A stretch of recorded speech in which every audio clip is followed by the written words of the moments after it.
Porque quando a gente chega aqui, a primeira coisa que a América faz é sufocar em nós qualquer autoconfiança que a gente tenha. E eu não estou falando de você ser soberbo, eu estou falando de você saber quem você é e caminhar à altura de quem você é. Amém? Porque a gente confunde humildade. Humildade não é pensar menos a respeito de você. Humildade é você pensar menos em você. Não é você o centro da história. Você começa a ter prazer em servir pessoas, em participar de algo maior. Mas humildade não é você se sentir menor. Então quando você chega nessa nação, e você que está em qualquer lugar do mundo, estou vendo o Reino Unido, eu quase fui deportado quando eu fui pregar na Inglaterra, 1 ano e meio atrás. Eu tive na Inglaterra e na França, e quando eu cheguei lá, tinha uma pessoa de uma outra religião na imigração, e ele ficou o tempo inteiro questionando se eu ia converter pessoas para o cristianismo. Então você que está aí, provavelmente você passou por isso quando você chegou aí também. Quando a gente chega na imigração, a primeira coisa que a gente sente, de forma inconsciente, é que tudo que você tem aqui não vale nada.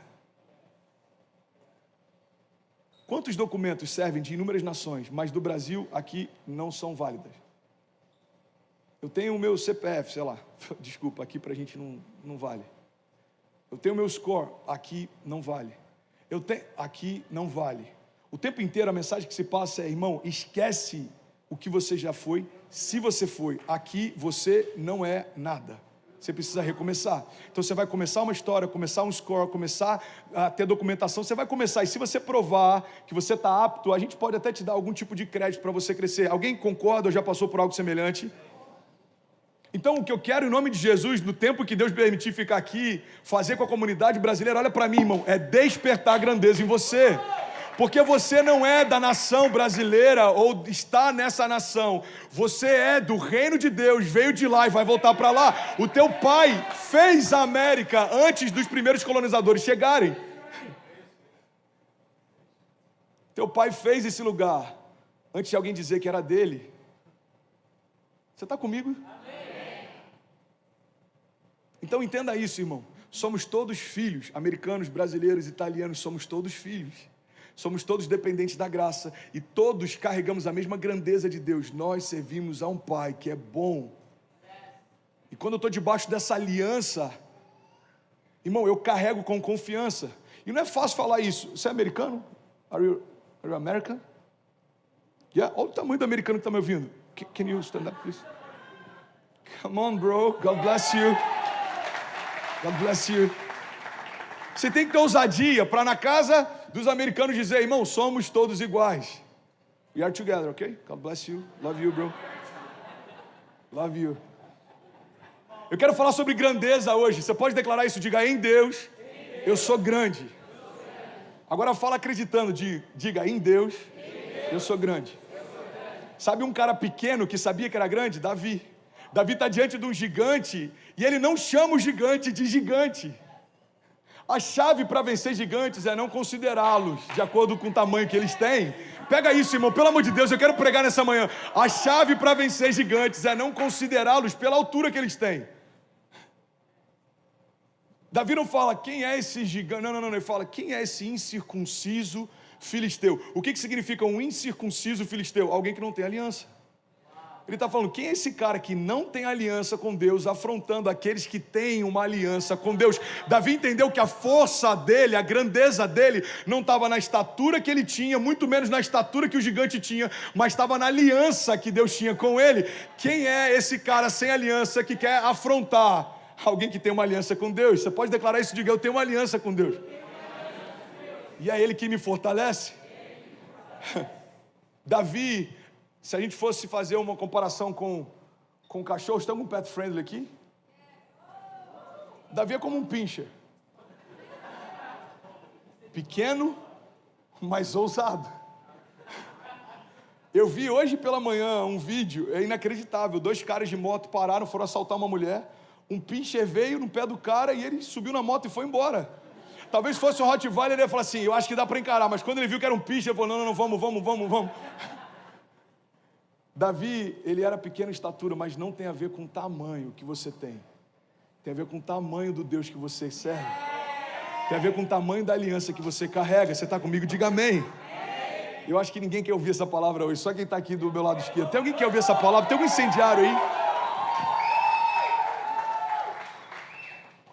Uma característica específica de Deus: despertar a grandeza. Despertar a grandeza. Quantos filhos não conseguem sonhar com coisas grandes porque ouviram a vida inteira o seu pai questionar quando ele sonhava algo grande demais? Menino, deixa de ser bobo. Esse sonho é grande demais, você nunca vai chegar lá. Porque às vezes a gente quer transferir para o nosso filho a limitação que a gente tem, quando na verdade a gente deveria ver no nosso filho o que ele carrega e ativar isso. Filho, papai não pôde, mas você vai poder. Papai não conseguiu, você vai conseguir. Papai não foi, mas você vai chegar lá. Faz sentido? Um filme que deve ter marcado todo mundo aqui, inclusive foi o primeiro filme que eu vi no cinema. Rei Leão. Alguém aqui já viu o Rei Leão? The Lion King. Duas coisas, cara, impressionantes, que são tão simples, mas aquilo ali é evangelho. 2 pontos marcantes no filme. Primeiro ponto marcante do filme, dá um chute aí. Não, a morte não, irmão, já está no meio, pô. Me ajuda aí. O cara já começou o filme com o cara morrendo. A apresentação do Simba. Ele pega o filho e apresenta. Cara, pega essa chave, vem comigo, pelo amor de Deus.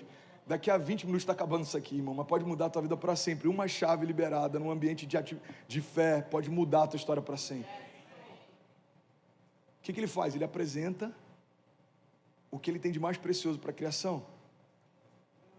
Ali, irmão, para mim, é a representação do batismo de Jesus. Jesus é batizado nas águas e vem uma voz que diz: esse é o meu filho, em quem eu tenho o meu prazer.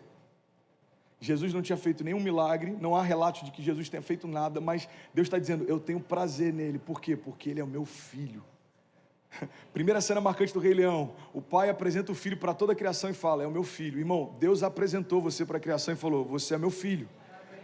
Você tem noção do cuidado de Deus? Obrigado, gente, vocês são incríveis. Você tem noção do cuidado de Deus?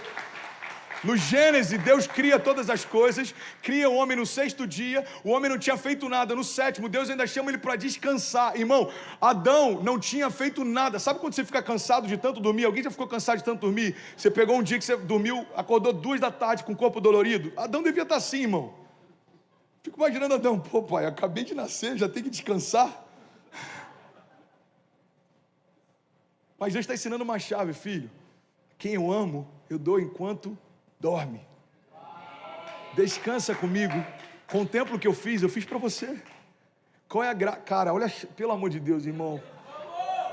Olha só a chave. Qual seria a graça de Deus trabalhar para prover algo para o filho e não poder usufruir da companhia dele?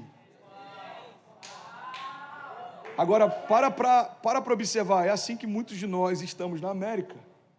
Por 6 dias trabalhamos para fazer algo para os nossos filhos, mas a gente não consegue descansar e usufruir isso com eles.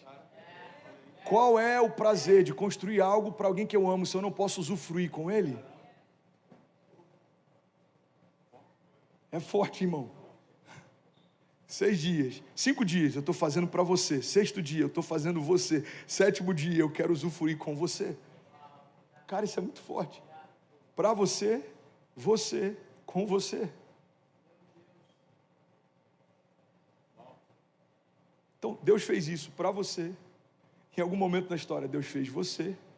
E agora Ele quer construir algo com você. Faz sentido? Você pode aplaudir Jesus? Cara, isso é muito forte. Uma geração de pais que estão se doando para dar algo para os filhos, mas não conseguem usufruir. Irmão, o capitalismo, não vou dizer América porque isso está acontecendo em vários outros lugares também, ele faz algo interessante. Ele te dá toda a oportunidade para você conquistar tudo, mas não te dá tempo para você usufruir. Quantas pessoas moram em Orlando, não conseguem ir na Disney? Você está na terra dos parques, não usufrui deles. Quantas pessoas estão em Miami e não conseguem curtir um dia com a família? Você está no lugar que o mundo passa férias, mas você não usufrui de um day off.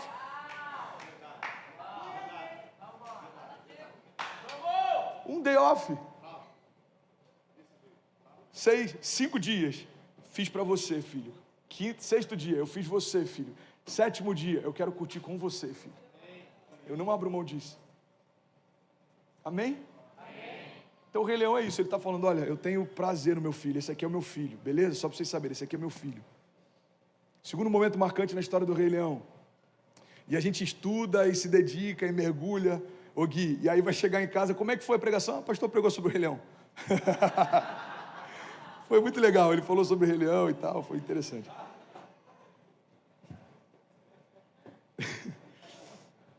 Segunda cena marcante. O rei dá a vida pelo filho. Você já viu as Crônicas de Nárnia? Quantos viram as Crônicas de Nárnia? Sabe aquele leão?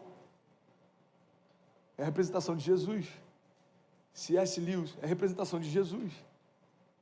Então o que eu quero falar com você é o seguinte: o papel de um bom pai é despertar a grandeza no filho. Ele tem prazer em dizer que ele é filho, e se necessário for, ele dá a vida pelo filho. Foi necessário, e ele deu. Você está comigo? Diga amém. Sabe, os judeus eles têm uma característica, eu só tenho mais 6 minutos, então o teclado pode subir para a gente parecer que está finalizando. Os judeus têm uma característica de abençoar os seus filhos. Eu fiz isso, acho que no aniversário da igreja. Inclusive a foto que a gente divulgou hoje era desse momento, eu lembrei disso, tá? A Ceci do meu lado e eu com a mão sobre a cabeça dela, liberando uma bênção sobre ela. É conhecido também como uma bênção araônica, e eu queria que a gente tivesse o entendimento que esse papel de, olha para mim, dos pais abençoarem os filhos, não é um papel dos pastores fazerem pelos seus filhos, é um papel de você fazer pelos seus filhos, amém? Então se a gente ainda não fez, está num bom momento para a gente começar a fazer.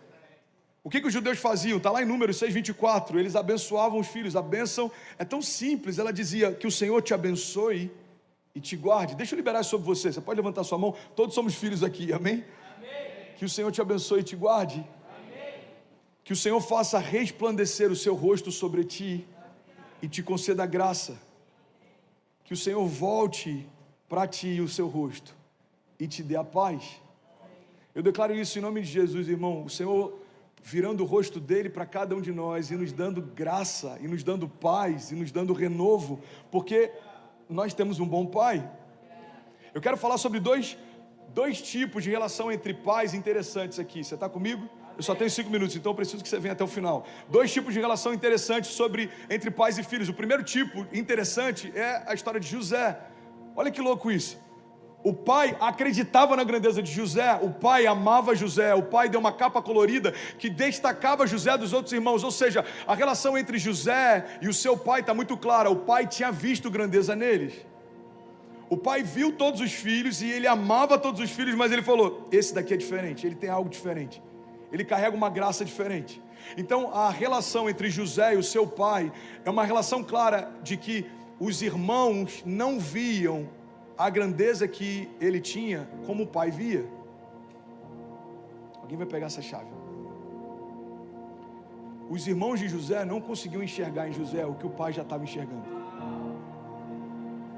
Foi assim com Jesus. A Bíblia diz que Jesus está na cidade natal dele e não pôde, não é que ele não quis, ele não pôde fazer muitos milagres, porque todo mundo olhava para ele e não via nele a grandeza que Deus via e já havia reconhecido.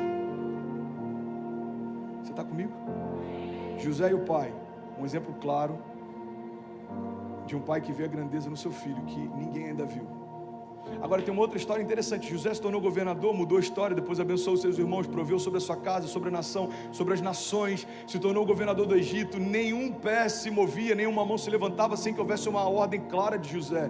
Ele chegou no mais alto posto, e o pai já tinha visto isso desde o início. Mas a gente pega a história de um outro herói da fé, a gente pega a história de Davi, e a história de Davi é um pouco diferente.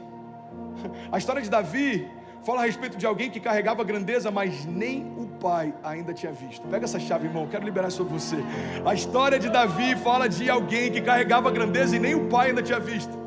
Porque talvez alguém nessa manhã está aqui falando, cara, é muito bom ouvir isso, mas você tem um pai que te celebra. O meu pai nunca me celebrou, o meu pai nunca viu grandeza em mim, o meu pai sempre me colocou para baixo, o meu pai sempre me desanimava, o meu pai sempre me desencorajava, o meu pai talvez até hoje não tenha um vínculo comigo, ou não tenha uma amizade ou intimidade. Você que está online, talvez você seja esse pai, e você está despertando e percebendo que quando você deveria encorajar o teu filho, você desestimulou. Quando você deveria compartilhar a esperança, você roubou a esperança dele. Quem sabe alguns de nós tenham aprendido que o primeiro ladrão de alegria na sua história tenha sido o seu próprio pai. talvez para alguém aqui, teu primeiro ladrão de alegria tenha sido seu pai, mas eu quero te lembrar, e é isso que eu aprendo com a história de Davi, que teve um cara chamado Davi, que nem o seu pai via a grandeza que ele carregava, mas Deus via. Isso é muito forte. Manda chamar os seus filhos, um deles vai ser ungido rei. Chama todos eles, menos Davi. Eu imagino que, com certeza o pai lembrou em algum momento. Ele não lembrou de chamar, mas no início do convite ele deve ter lembrado, mas ele descartou quando lembrou. Davi, Davi é muito pequeno, Davi não tem cara de que vai ser um guerreiro, Davi não tem como ser o próximo rei, ele é pequeno, ele é franzino, ele está no campo. Não, Davi não. O pai biológico não viu grandeza em Davi, mas o pai viu. E eu quero liberar isso sobre você. Talvez pessoas, talvez o teu contexto, talvez a tua família, talvez nem você ainda consegue enxergar a grandeza em você, mas eu vim te declarar, irmão, o pai vê, por quê? Porque foi ele quem colocou. O pai vê, porque foi ele quem te deu. O pai vê, porque foi ele que te fez. O pai vê, porque foi ele que te formou. O pai sabe o que você carrega. Alguém, pelo amor de Deus, pode celebrar. O pai sabe, o pai sabe. E a nossa dificuldade em celebrar isso é um sinal claro de que a gente ainda não se vê como alguém grande. A gente ainda não se vê como alguém grande, porque se visse, talvez 70% de nós iriam dizer nessa manhã: eu sei disso, é verdade, eu vivi esse desbloqueio, é verdade. Estamos tão bloqueados a tal ponto de que na nossa teologia, olha que loucura isso, a nossa formação sociológica no Brasil teve tanta influência. E sem querer falar de religiões, o ponto não é esse, mas o cerne da religião que colonizou o Brasil falava tanto a respeito de lei de castidade, falava tanto a respeito de lei de pobreza. A gente era todo o tempo colocado para baixo. Você não pode ter muito. Se alguém prospera no Brasil, esse cara roubou. Se a empresa cresce, ele deve estar lavando dinheiro. Alguém já viu isso? Você compra um carro novo, tem gente que não consegue celebrar, deve estar todo financiado. Eu não gosto dessa cor, esse modelo é ruim, a suspensão desse carro é horrível. Por quê? Porque na nossa formação cultural fomos doutrinados a pensar pequeno, fomos doutrinados a nos acharmos pequenos. Mas eu vim te lembrar que antes do Brasil ser formado, Deus já era Deus. Antes de você ser formado, Ele já era Deus. Então não tem a ver mais, a gente tem que ter essa ruptura. Não tem a ver com a minha origem social, cultural, não tem a ver com a minha geografia, não tem a ver com a minha família. Como assim, André? Não tem a ver.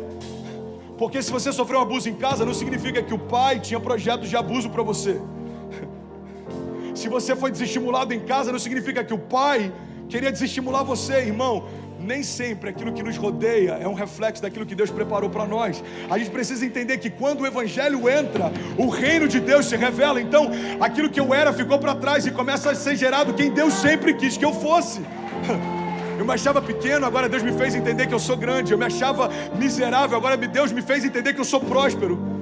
Eu era como escravo, agora Deus me tornou filho. Eu estava perdido, agora Deus me deu direção. Eu estava cansado, Deus me deu renovo. Eu estava doente, Deus me deu cura. Eu estava cativo, Deus me fez livre de qualquer condenação. Pelo amor de Deus, alguém está aqui comigo nessa manhã? Então a verdade, irmão, é que não importa se você é como José, que durante toda a tua vida alguém viu grandeza em você. Eu posso dizer, meu pai sempre viu grandeza em mim, meus pais sempre me encorajaram. Talvez você vai dizer, então, talvez tenha sido mais fácil para você. Talvez sim, em alguns aspectos talvez sim. Mas a verdade é que para José sair do lugar da capa colorida até assumir o governo no palácio, existe uma jornada. E se no meio do caminho você esquecer quem você é, você não vai viver o que você pode. Porque a primeira, cara, isso é muito forte, pelo amor de Deus, a primeira coisa que fizeram quando venderam José foi remover dele a capa colorida. Ele não foi com a capa colorida para o cativeiro, ele não preservou aquela capa colorida por anos, ele não foi chamado pelo governador, pelo faraó, ou seja, quem foi chamá-lo lá da prisão e falou: peraí, deixa eu só pegar minha capa colorida, eu estava esperando há anos para utilizá-la, não cabia mais nela. Irmão, aquilo que Deus te deu no início da tua jornada não cabe mais no meio dela. Por quê? Porque você cresceu, você avançou. Então se eu ficar preso, mas esquecer no meio do caminho quem Deus diz que eu sou, eu paro de viver o que Deus diz que eu posso. Então começa a minha jornada, eu sou abençoado, eu sou grande, eu sou próspero, eu sou filho. Eu me converto aqui nessa semana, eu sou abençoado, eu sou próspero, eu sou filho, eu sou grande, eu sou bendito, eu sou sarado, eu sou liberto. Mas aí, na semana que vem uma crise, aí o que eu penso? Deus se esqueceu de mim, por quê? Porque a minha empresa faliu. Deus se esqueceu de mim, por quê? Porque a imigração negou meu visto, eu tenho que voltar para o Brasil. Deus se esqueceu de mim, por quê? Porque algum parente meu não conseguiu romper com o Covid. Irmão, às vezes a gente se esquece de quem é por conta daquilo que vem contra nós. Mas eu quero liberar isso sobre você. Levanta suas mãos em nome de Jesus. Você não é o seu momento, você não é a sua crise, você não é o seu tropeço, você não é uma porta fechada, você não é uma palavra contrária que liberaram contra você. Você é quem o teu pai diz que você é. Você pode o que o teu pai diz que você pode, e você vai viver, se não duvidar e continuar aquilo que o seu pai declarou que você viveria. Essa é a palavra de Deus para nós, porque eu bem sei os pensamentos que eu tenho a vosso respeito, diz o Senhor, pensamentos de paz e não de mal, para te dar o fim que você deseja. Deus está dizendo isso para o povo indo para o cativeiro, irmão. Eu bem sei os pensamentos que eu tenho a vosso respeito, diz o Senhor, pensamentos de paz e não de mal, para te dar o fim que você deseja. Eu quero ministrar isso sobre você, como se fosse o teu pai falando para você. Feche teus olhos em nome de Jesus. E aí, tudo bem? Você acabou agora de assistir um vídeo. Se você ainda não está inscrito, já se inscreve também no nosso canal, ativa esse sininho aqui embaixo de notificação, e toda vez que eu fizer uma live ou estiver transmitindo uma mensagem ao vivo, você vai ser um dos primeiros a saber. Mas eu deixei mais 2 indicações aqui que eu espero que façam muito sentido para você. Então já aproveita e clica para assistir a próxima mensagem, beleza? Seja bem-vindo ao time de incendiários, e eu espero de verdade que essas mensagens mudem a sua vida como elas têm mudado a minha também. Até a próxima. Valeu! Sabe, hoje eu quero falar sobre resiliência. É um assunto que eu amo. Eu não posso dizer que eu domino, mas tenho bastante marca nessa área, porque a resiliência é a capacidade de recomeçar. É a capacidade de permanecer de pé, crendo numa promessa mesmo quando o vento é contrário. Resiliência é a capacidade de manter os seus olhos numa promessa que te foi feita, independente da opinião alheia, ou do teu cenário, ou do lugar que você está, do momento que você vive. Acho que a resiliência, se fosse para a gente trazer ainda mais clareza, é a capacidade de alguém transitar entre o momento atual e o momento futuro. Eu sei como vai ser, e eu sei que o meu momento presente não é o que ele prometeu, então ele ainda não terminou o que ele começou. Alguém está comigo? Diga amém. A Bíblia diz que aquele que começou a boa obra, ele é fiel para concluí-la. Resiliência é sobre isso, é sobre permanecer, Léo, até que se cumpra. Porque eu gosto de dizer que o milagre não é para quem merece, o milagre é para quem não desistiu. Então aquela mulher que sangrava, ela não merecia mais do que algumas que continuavam sangrando. Mas talvez no meio desse caminho, durante aqueles anos de sangramento, algumas desistiram. Algumas ficaram pelo meio do caminho. Alguns leprosos, eles desistiram. Alguns enfermos desistiram. Mas a Bíblia fala a respeito de alguns que não só não desistiram, como eles provocaram seus milagres. Aquele cego que gritava: Jesus, filho de Davi, tem compaixão de mim. A Bíblia diz que a multidão tentava suprimi-lo, tentava calar a voz dele, mas quanto mais tentavam sufocá-lo, mais alto ele gritava. Eu acho que a resiliência é você entender que você é como aquele cego que está a um toque de ser curado. É quando a gente entende que a gente é como aquele enfermo que está a um toque de Jesus viver algo novo. E por mais que as vozes ao nosso redor tentam calar a nossa voz interior, existe algo dentro de nós que nos faz lembrar: aquele que está passando por aqui é fiel para mudar história, para liberar destinos, para sarar feridas. Alguém comigo aqui diga amém, glória a Deus. Glória a Deus, esse aqui ele é. Hebreus 10 diz: vocês precisam perseverar, de modo que quando tiverem feito a vontade de Deus, recebam o que ele prometeu. Ele continua dizendo no versículo 37, pois em breve, muito em breve, aquele que vem virá e não demorará, mas o meu justo viverá pela fé, e se retroceder, não me agradarei dele. Nós, porém, não somos dos que retrocedem, são destruídos, mas dos que creem e são salvos. Alguém pode dizer glória a Deus por isso? A palavra de Deus diz em Hebreus que a gente precisa perseverar. Irmão, pega isso aqui: perseverança não é uma opção, é uma necessidade. Você precisa perseverar, porque senão você vai desistir, você vai fracassar, você vai desanimar. Você precisa continuar crendo, Porque a fé que te faz acessar a promessa não é a fé do primeiro dia, quando a promessa me foi apresentada. A fé que me faz acessar a promessa é a fé que eu sustento até o último dia, quando a promessa de fato vai se realizar. Eu pensei num termo aqui, mas é bem formal. Quando ela vai se consubstanciar. Meu Deus, é forte. Forte. Quando aquilo que por muito tempo foi aguardado, agora ele é real. Aí você conseguiu se manter até aquele dia, mas você vai ser muito testado até esse dia chegar.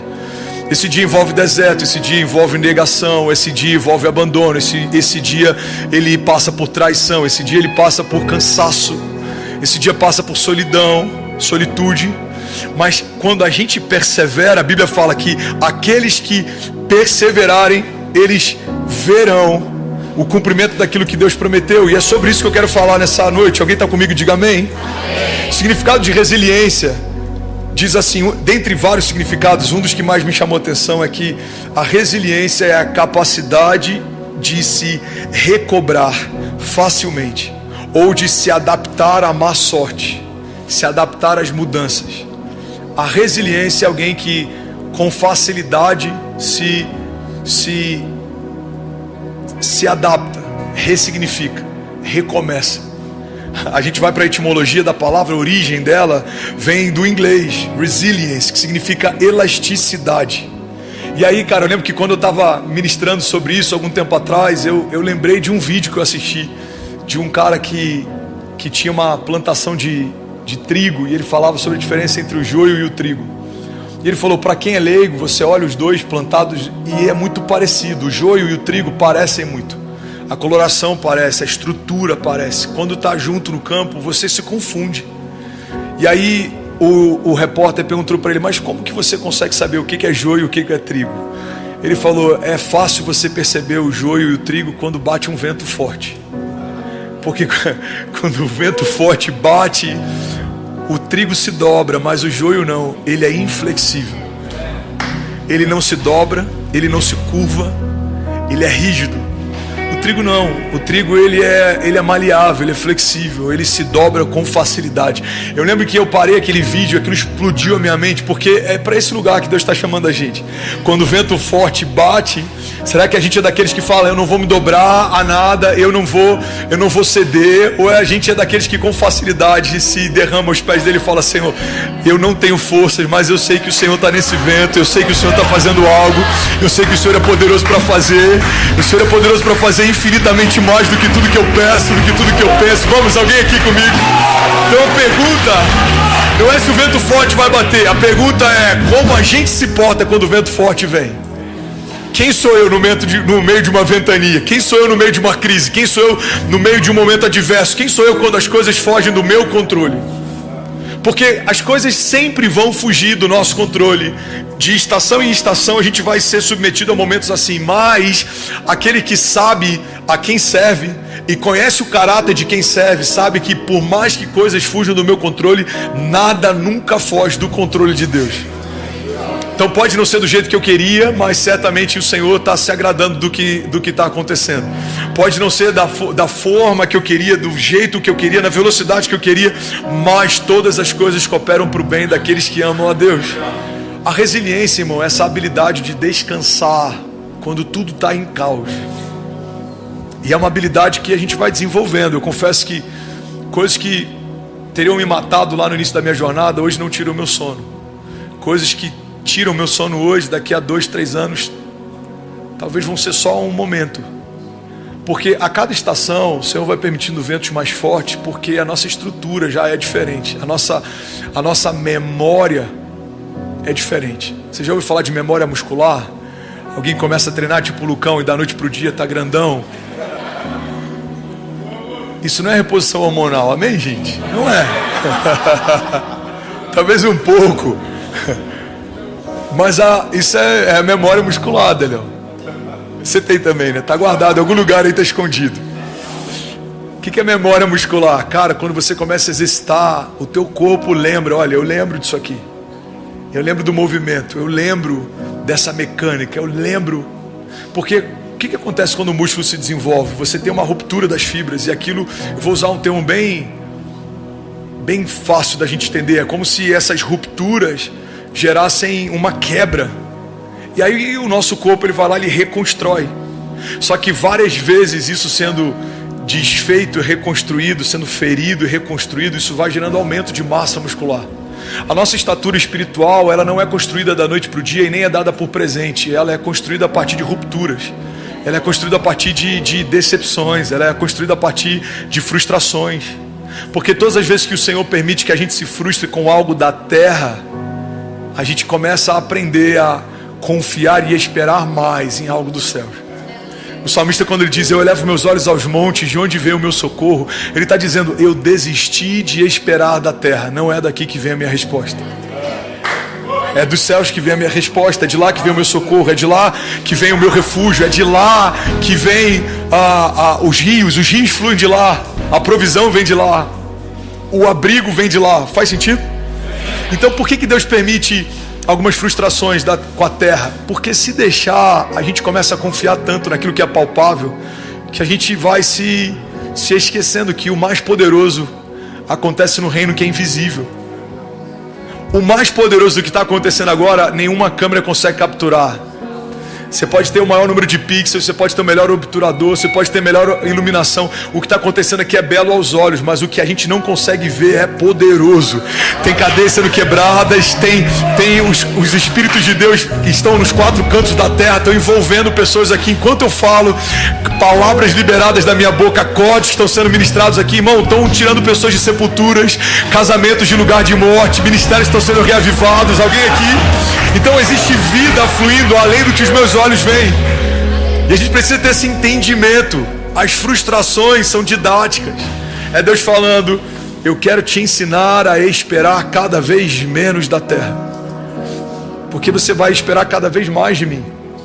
Tem até uma piada que ela não é legal talvez de se contar, mas eu vou contar porque vai servir como alegoria, amém, gente?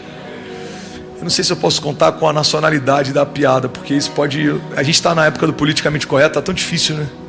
O que você acha? Eu falo ou não falo, Deléo? Hã? Amém. Vou falar então. Obrigado, tá, Deléo?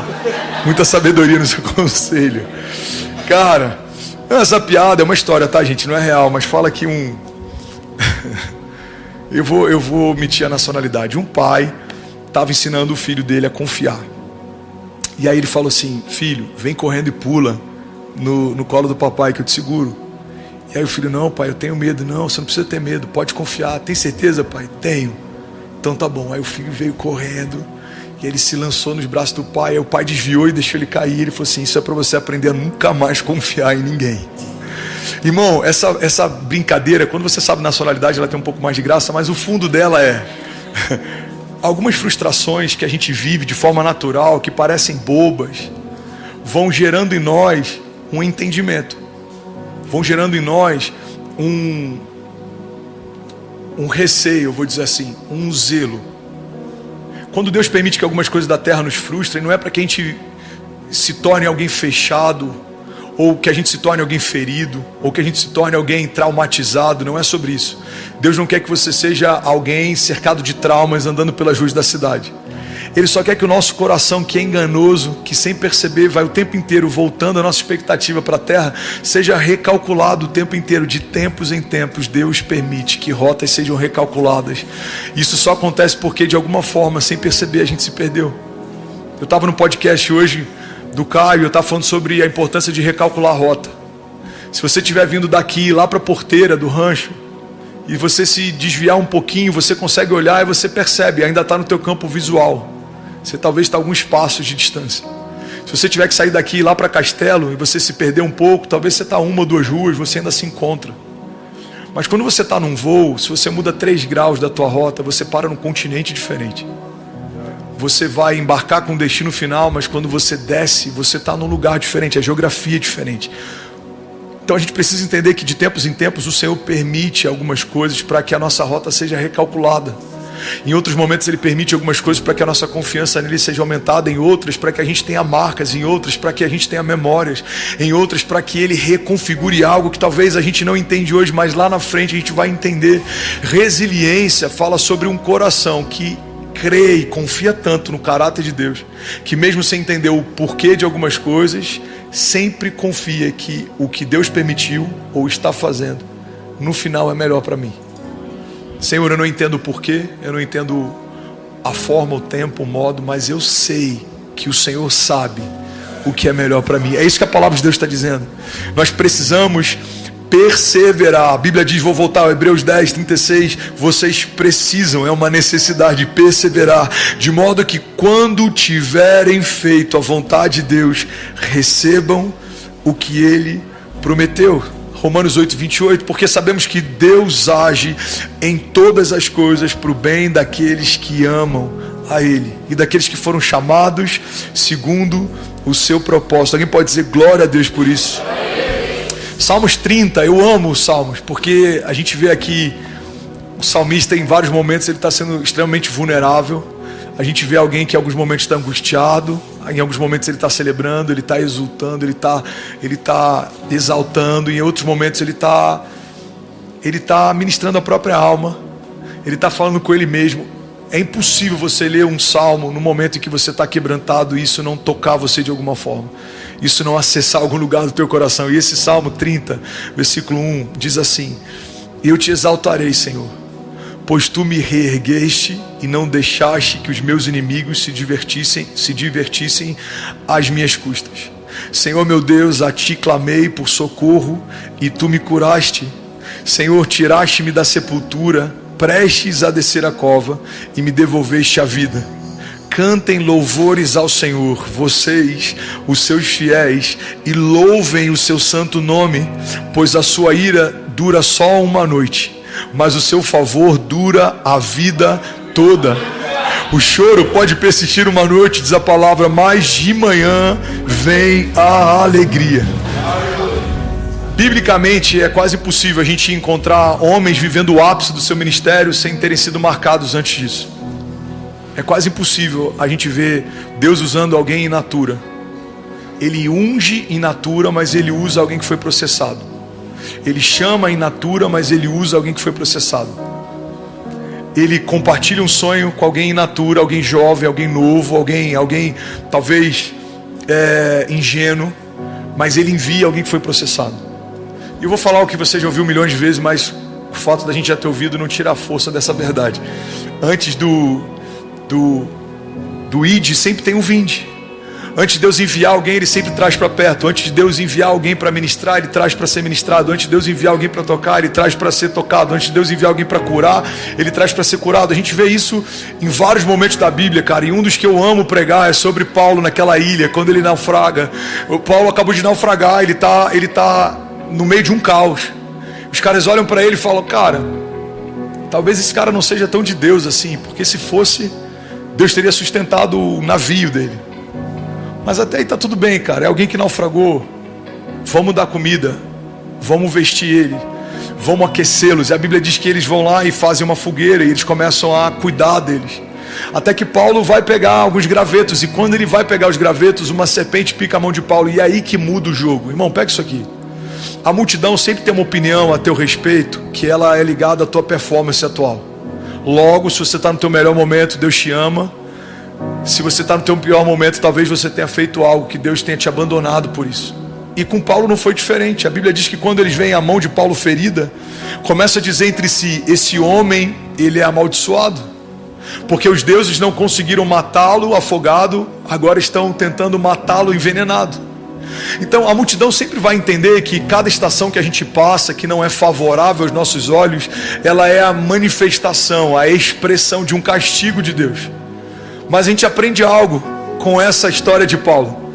A permissão de Deus para que uma serpente pudesse picá-lo era só para aumentar, intensificar o poder daquilo que Deus queria fazer a partir dele. Porque a Bíblia diz que o povo começa a dizer entre si: vai inchar e vai morrer.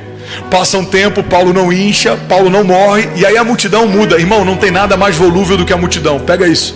A multidão que celebra Jesus quando entra é a mesma multidão que grita crucifica-o quando ele está lá. A mesma multidão que celebra ele enquanto faz milagres é a mesma multidão que está ali cooperando com a entrega dele, com a venda dele, com a traição dele. Então é um conselho para líderes aqui. Você que tem um chamado, não se mova pela multidão, porque há sabedoria na multidão de conselhos, mas não há sabedoria nos conselhos da multidão. Os conselhos da multidão, eles são volúveis, eles se movem de acordo com as circunstâncias. Então tem uma multidão que está dizendo, ele foi picado, ele é maldito, Deus não é com ele. Passa o tempo, ele não morre. A mesma multidão fala, ele é um Deus, ele é santo, ele é poderoso. E a Bíblia diz que começa então a trazer os enfermos para perto dele. E quando os enfermos são trazidos para perto de Paulo, a Bíblia diz em detalhes, Paulo, impondo as mãos sobre os enfermos, curava os enfermos. Ou seja, a mesma mão ferida agora é a mão que cura. A mesma mão que gerou um testemunho duvidoso sobre Paulo, agora é a mão que está edificando a fé daqueles que estão em torno de Paulo. Por quê? Porque uma mão ferida não só não gerou morte, como agora se tornou um canal de vida. Irmão, guarda isso em nome de Jesus. A resiliência é você permitir no tempo de Deus toda ferida que alguém te fez se tornar agora um canal de vida que Deus flui. Toda ferida fechada se torna um ministério aberto.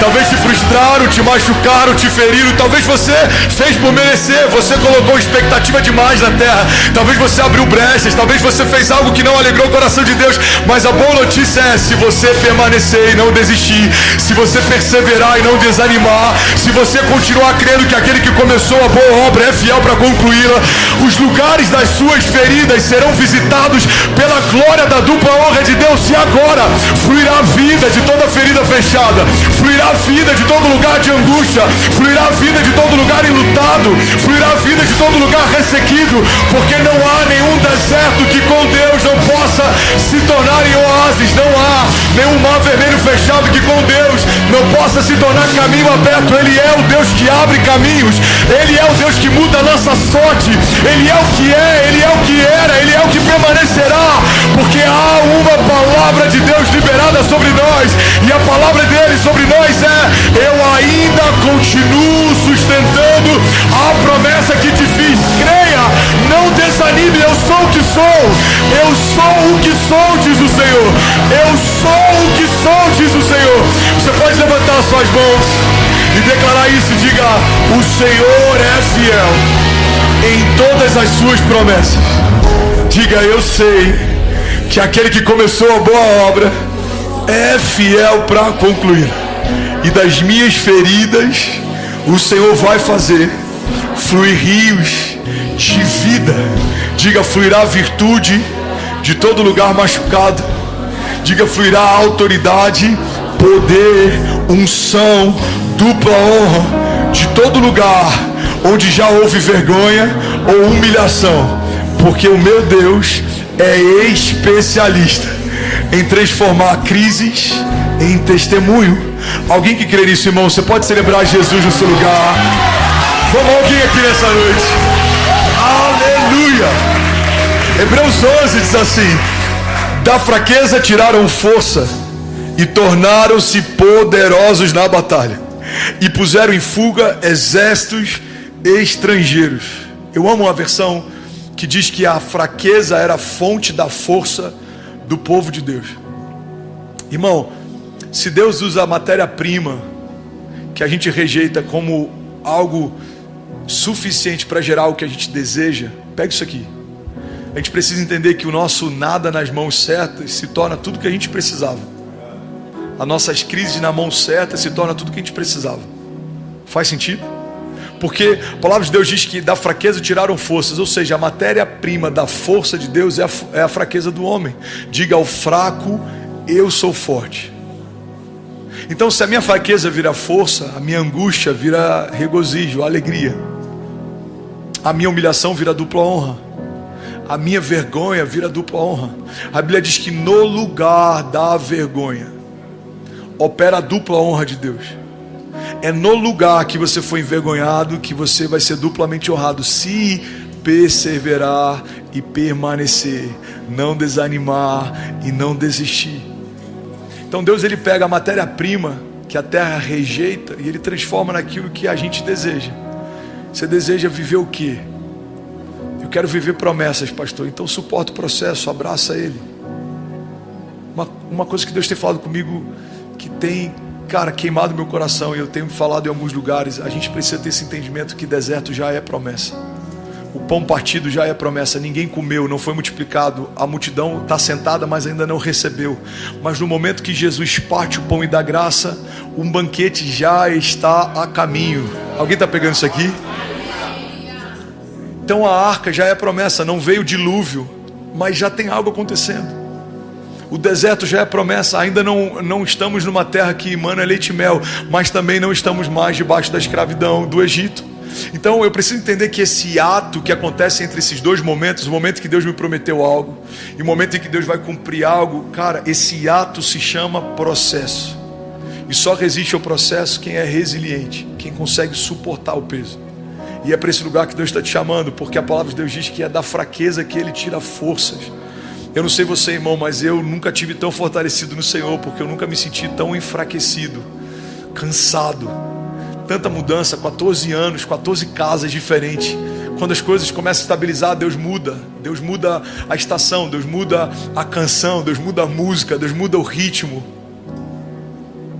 E aí se eu me perguntasse, Senhor, para que isso? Para te tornar mais forte, porque nessa nova estação você está mais fraco, e aí eu posso me revelar mais para você, e eu posso fazer mais a partir de você, e eu posso fazer mais através de você. Alguém está pegando isso aqui? Diga amém. Resiliência, ela é sobre caminhar por fé. Salmo 126 diz assim: aqueles que semeiam com lágrimas, com cantos de alegria colherão.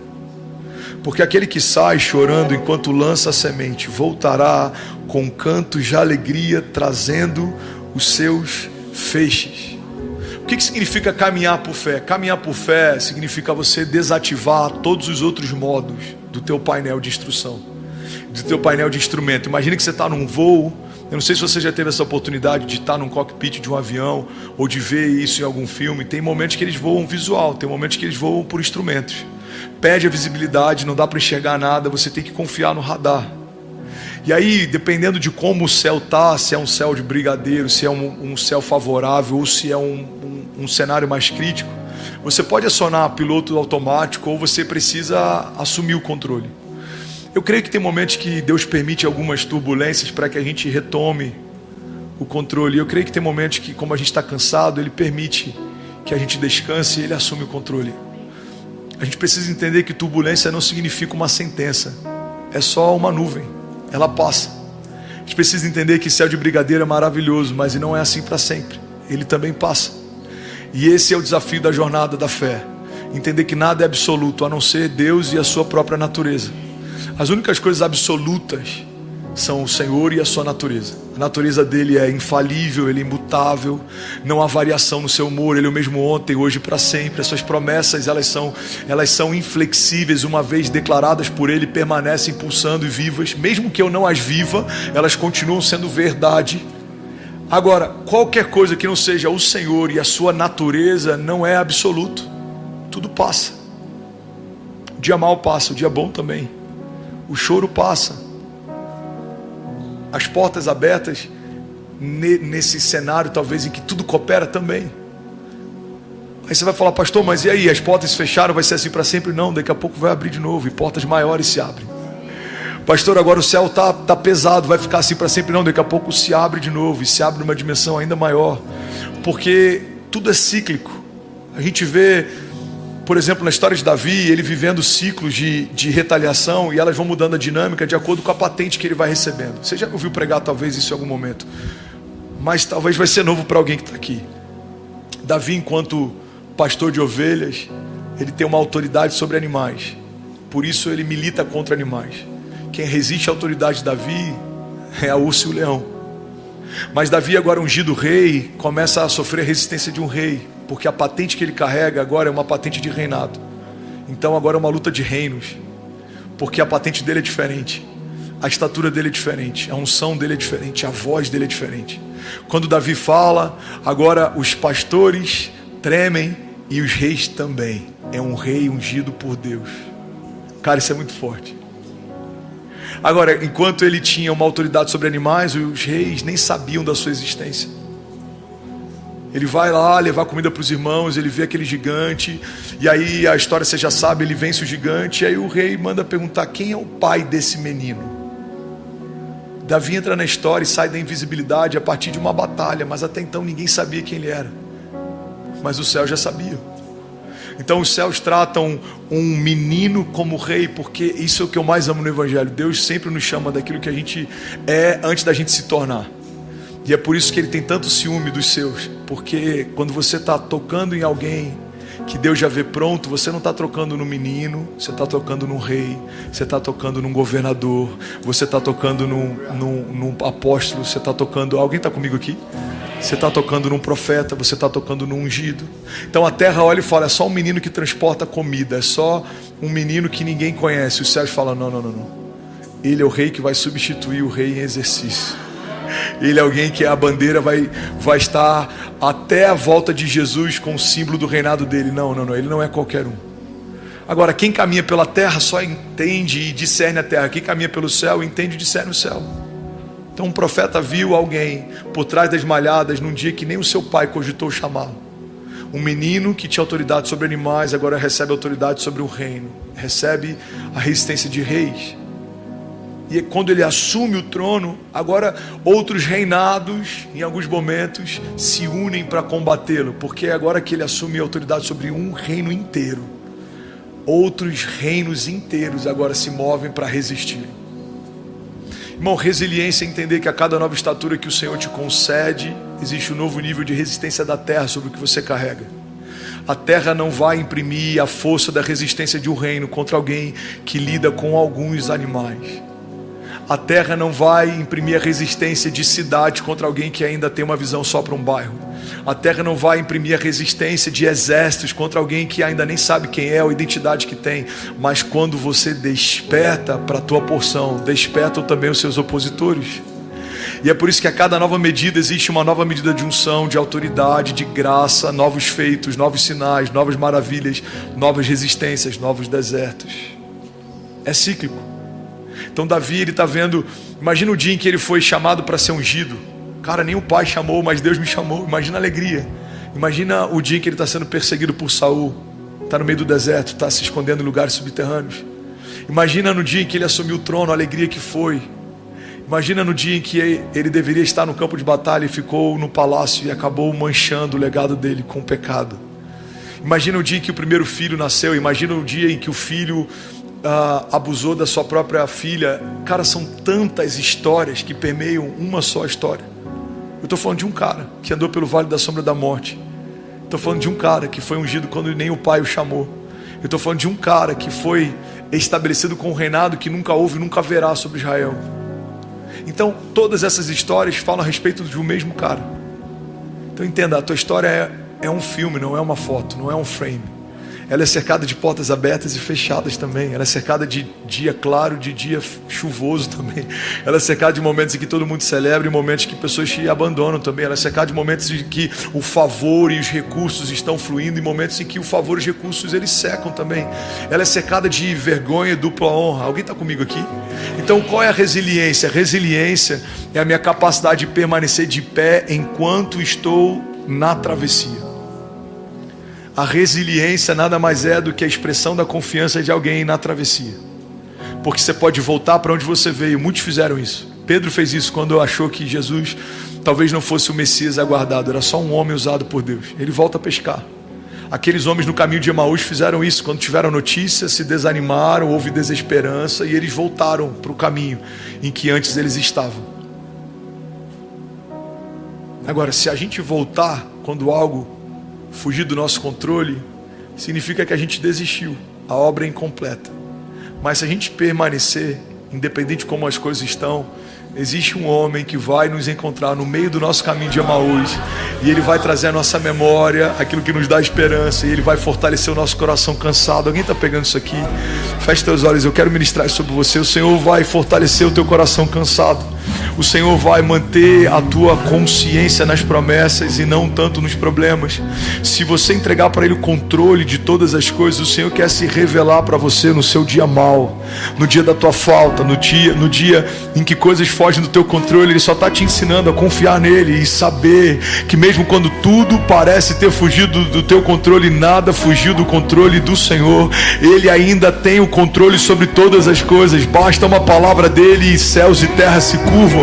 Ele libera uma palavra e Lázaro volta a viver. Ele libera uma palavra e o mar se abre. Ele libera uma palavra e as estrelas se apresentam em ordem, em cadência, cada uma delas chamada por ele pelo nome. Ele libera uma palavra e o ventre estéril se torna lugar perfeito para gerar o Messias. Basta uma palavra do Senhor. Então a palavra que eu tenho para você é: permaneça até que se cumpra, permaneça até que se abra, permaneça até que ele faça, permaneça até que aconteça aquilo que o Senhor declarou que aconteceria. Porque os nossos olhos, eles fraquejam, eles falham, os nossos sentidos naturais, eles muitas vezes eles são enganosos, o nosso coração é enganoso, mas o Senhor está dizendo: eu ainda sou aquele que te prometeu, eu ainda sou aquele que te fez a promessa quando nada existia. Continue crendo, não desista, porque da fraqueza eu te farei tirar forças. É desse lugar que você verá a minha força falando por você, fazendo por você. Vamos, alguém aqui nessa noite, levante as suas mãos, declare com autoridade, diga: eu creio que o meu Deus é poderoso para fazer infinitamente mais do que tudo que eu peço, do que tudo que eu sei, do que tudo que eu penso. Diga: eu sei que cada lágrima semeada no meu dia mau é como uma semente poderosa que vai gerar no tempo certo uma frutificação sobrenatural. Alguém que crê nisso pode celebrar Jesus aqui nesse lugar. Aleluia. Vamos, alguém aqui? Efésios 6:10, eu vou terminar, diz assim: finalmente fortaleçam-se no Senhor e no seu poder. Vistam toda a armadura de Deus para poderem ficar firmes contra as ciladas do diabo. Pois a nossa luta não é contra pessoas, mas contra os poderes e autoridades, contra os dominadores desse mundo de trevas e contra as forças espirituais do mal nas regiões celestiais. Por isso, vistam toda a armadura de Deus para que possam resistir no dia mau e permanecer inabaláveis depois de terem feito tudo. Feche teus olhos, eu quero ministrar sobre você. A palavra de Deus diz que esse estado em que Ele nos encontra inabaláveis só se manifesta depois que a gente fez tudo. Depois que você se entregou, derramou, abriu mão do controle, depois que você clamou, depois que você buscou nele resposta, depois que você encontrou nele conselho. A palavra de Deus está dizendo: faça tudo o que você pode fazer, porque depois que você fez tudo, eu te tornarei inabalável, diz o Senhor. Porque essa é a promessa para os que confiam no Senhor. O homem que confia no Senhor é como os montes de Sião, que não se podem abalar, mas permanecem para sempre. Pai, eu oro por cada vida aqui nessa noite. Eu oro, Jesus, por famílias alcançadas nessa noite. Eu oro, Senhor, por casas alcançadas nessa noite. Eu oro por corações cansados, por mentes cansadas, por corações inquietos. Eu oro para que o Teu Espírito, Senhor, nos acalme, nos aquiete. Eu oro para que o Senhor coloque as coisas no seu devido lugar. Eu oro para que pessoas que estão me ouvindo agora, talvez daqui a 5 anos, 10 anos, pessoas que me ouvem em outro continente, em outras nações, Pai, possam perceber que mesmo tendo um jovem pastor falando, que a sua voz está invadindo, Pai, o interior dele agora. Pai, eu oro para que o Teu Espírito invada o interior de cada pessoa que me ouve agora.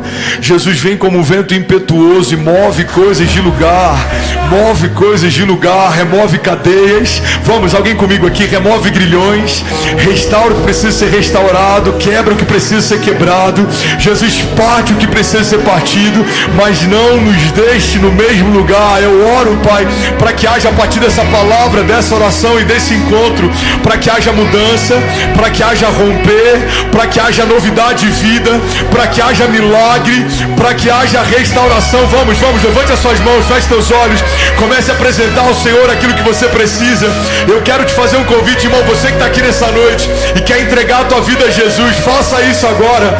Coloca a mão no teu coração e declare: Pai, eu te entrego o meu coração. Pai, eu abro mão do controle, eu abro, Pai, o meu coração para Jesus entrar e nunca mais sair. Jesus, eu te entrego tudo, eu te entrego o controle, eu te entrego a minha agenda, eu te entrego a minha vida. Faz o que o Senhor quiser, faz o que o Senhor quiser. Seja feita a tua vontade na terra como já é feita no céu. Jesus, me domina por inteiro, me controla, me governa, me apacenta. Jesus, me mostra quais são as portas que o Senhor mesmo fechou, quais são as janelas do céu que o Senhor abriu. Pai, não me deixa de fora daquilo que o Senhor está fazendo na terra. Pai, eu abro o meu coração para o Senhor entrar e nunca mais sair. Eu abro o meu coração. Feche teus olhos. Vamos, declare isso. Eu abro o meu coração. Jesus, eu abro o meu coração. Faz o que o Senhor quiser, faz o que o Senhor quiser.